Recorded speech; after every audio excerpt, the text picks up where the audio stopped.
आप देख रहे हैं एबीएन महाराष्ट्र। मैं हूं आपके साथ मुनीर आरिफ खान।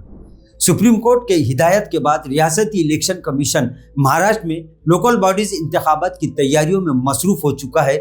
एक तरफ सबसे पहले जिला परिषद के इंतखाबात अमल में आएंगे, इसके बाद ग्राम पंचायत और फिर तीसरे मरहले में यानी तीसरे राउंड में मुंबई और पूना औरंगाबाद समेत पूरे महाराष्ट्र की तकरीबन 29 म्यूनिसिपल कारपोरेशनों के इंतखाबात का प्रोग्राम रियासती इलेक्शन कमीशन बनाने में मसरूफ हो चुका है। गुज़िश्ता चंद दिन पहले ही सुप्रीम कोर्ट ने इस बात का आदेश दिया है, इस बात की हिदायत दी है कि 31 जनवरी 2026 से पहले तमामी म्यूनिसिपल कारपोरेशन, जिला परिषद यानी तमामी लोकल बॉडीज के इंतखाबात का अमल मुकम्मल करवा लिया जाए। नाज़रीन, इसके बाद रियासती हुकूमत भी इस तरह की तैयारियों में मसरूफ हो चुकी है, लेकिन खास बात यह है कि इस मरतबा प्रभाग रचना यानी 4 वार्डों का 1 वार्ड करने की वजह से ज्यादातर इच्छुक उम्मीदवारों की ख्वाहिशों पर पानी फिर चुका है, क्योंकि तकरीबन 4 वार्डों की आवाम को संभालना होगा, इसके अखराजात बर्दाश्त करना होंगे। इसी तरह नाज़रीन, अब नए उम्मीदवारों का इंतखाब लड़ना ऐसा कहा जा रहा है कि मुश्किल हो चुका है, लेकिन वहीं बड़ी सियासी पार्टियां इस मामले को लेकर अब मैदान में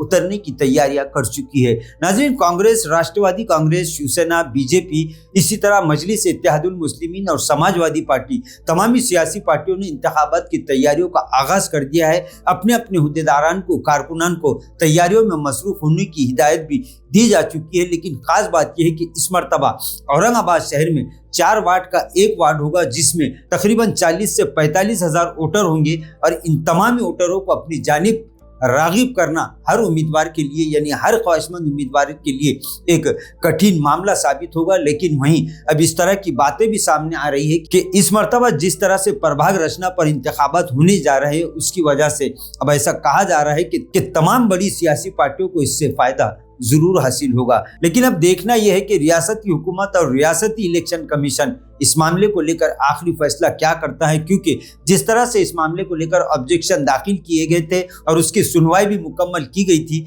इसका अब तैयार करदा पूरा खाका रियासती इलेक्शन कमीशन को सौंपा जा चुका है।